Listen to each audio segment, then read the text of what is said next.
Hi, my name is Mike Toledo. And I'm Tanya Toledo. And we are the Toledo Group.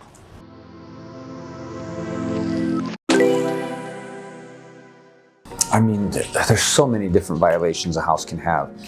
You can have structural violations, you can have systems violations, you could have abatement violations, you could have hoarding violations. I mean, there's so many violations a house can have. What are the general violations that we come across in the process of selling homes? Unpermitted additions, unpermitted square footage, asbestos, lead paint, not so much, maybe in older areas. The variables are extreme. So if you're looking at houses built in the early 1900s, your variables are much greater. If you're looking at houses built recently, the variables are much less, right?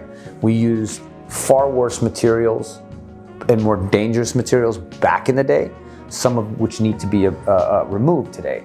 So you can sell your house with all the problems that it has, no problemo, as long as you disclose it and the buyer agrees to it.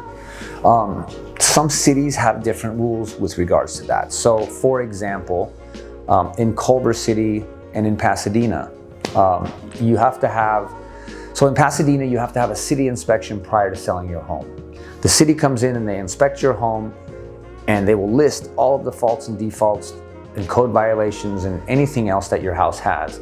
You as a seller have to either repair all of these items prior to the sale of escrow, or the buyer has to sign an affidavit stating they will take on the responsibility to fix all of these issues. That's the city of Pasadena. City of Culver City has a rule in place that said, we're not gonna chase down anybody who has illegal ADUs or guest houses. We just wanna know where they are. You can keep all your guest houses, but one day when you sell it, you're gonna have to either fix these code violations or the buyer's gonna have to take responsibility. So it's really about disclosure, right? Disclose, disclose, disclose, disclose. When we're talking about selling a house with issues, whether it's violations, damage, it's all about the as-is sale, right? So the only way you can achieve an as-is sale is to truly disclose how the house's condition is. Hey, the roof is broken, the foundation's bad, the electrical is not good. If you can tell everybody all of the faults and defects that a home has ahead of time, then you can achieve what is a true as-is sale, which means you sell it, you don't deal with any of it. They just let the next person deal with it. You're just gonna have to discount your house a little bit given the issues that it has, obviously. Nobody's gonna wanna pay no issue prices for a house that has issues, but there's nothing that says you have to correct code violations prior to sale or anything like that. We as adults and buyers and sellers can take responsibility for it and choose to buy it under this circumstance or not.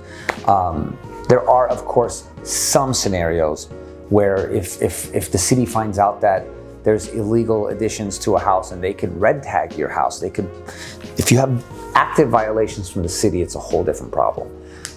Those are active violations that need to be corrected because you've been caught in some way, shape, or form doing something. But if a house isn't presently under active violation status, you could sell the house with lead paint and asbestos in the house, as long as you disclose it and let them know. And then they in turn will have to deal with that later. I mean, one of the biggest things that we come up with is unpermitted square footage, right? Is this addition permitted? That's probably that, and that bathroom isn't permitted. Like, those are the two things I think that I find the most. And then there's also, like, we remodeled our kitchen, we didn't pull permits. We put new windows, we didn't pull permits. So, I mean, again, the variables are huge. It can be anything at any given time. But those are just some of the things. Is there like a really critical violation that you think you just need to correct this before you sell it?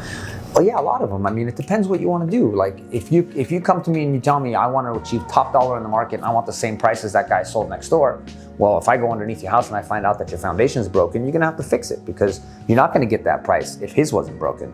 So you'll get the price according to what the status is, but you don't have to necessarily fix things. I would always try to fix all of the little things that you can see so that it looks great in its presentation, and then disclose anything that's underneath that you don't know.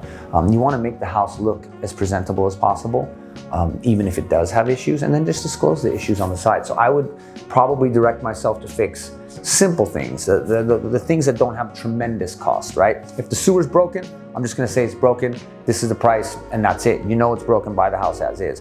But paint touch-ups, crack things, termite, wood, all these things that someone can just add up on a list. If I just told you the sewer's broken, that's one thing, that's just one thing. But if you're walking through and every single windowsill is deteriorated, all the wood has termites, the paint is peeling, it's like the list becomes huge, and I need to make that list small, and I need to focus on what's important, not what's not important. I need to, if I gotta sell you a house with a bad sewer, I need to make sure that you're not focused on the windows and the trims and the paint and potential asbestos and popcorn ceilings or outlets or something silly. And we need to keep the focus on what's really important, which is the big ticket items. Is there a provision or a law that protects the buyer? For example, upon initial inspection, there was nothing wrong with the house, and then after 90 days or 60 days, some things come up. Is there like... I mean, it's a really gray area. Obviously, if the seller purposefully doesn't disclose something, and you find out later, yes, you could take that seller to court and you would have to deal with those issues. But once you've inspected the property, like we do inspections. So you come in with the general inspector, you check the sewer and you check the chimney. The general inspector will direct you to check additional things. He might ask you to check the plumbing, bring the air conditioning guy, have the roof guy come in, have the foundation guy come in. I mean, if you did a general inspection, a roof inspection, a chimney inspection, a sewer inspection, a mold inspection, a fireplace inspection, a foundation inspection, you've pretty much covered everything. And then we've gone through the repair request, requested the items that we need, they gave it to us, we signed off and accepted the property for everything it is. 90 days from now, something comes up, it's really your problem. I mean, that's what home ownership's all about. We do this investigations ahead of time. We try to find everything, but you can't find everything. Something can always happen. But if something happens 90 days from now, it's not likely something that's there today. And I don't see how that would be anybody else's fault. So no, sellers are liable if they're lying and they don't purposefully disclose something, but you still got to prove that, which makes it difficult. We had a situation recently where the seller didn't disclose that the pool was damaged. But the pool guy says, I told the seller the pool's damaged. Well, the seller says, I don't deal with the pool. My guy, Alex, I have my guy who deals with it. He never told me. So it's like, he's a lawyer. He knows to keep a little bit of plausible deniability on the pool. So what can they really do about it? There's not much they can do about it. We checked it, we inspected it. They signed off and accepted it. So it is what it is. Hi, it's Mike Toledo with the Toledo Group. If you're looking to buy a home, make sure that not only do you hire an agent who knows what they're doing, but you need to hire somebody who believes in the process of inspections. If an agent is telling you, oh, that's fine, don't worry about it, worry about it. Like, it's not our job to tell you it's fine, don't worry about it. It's my job to just find everything.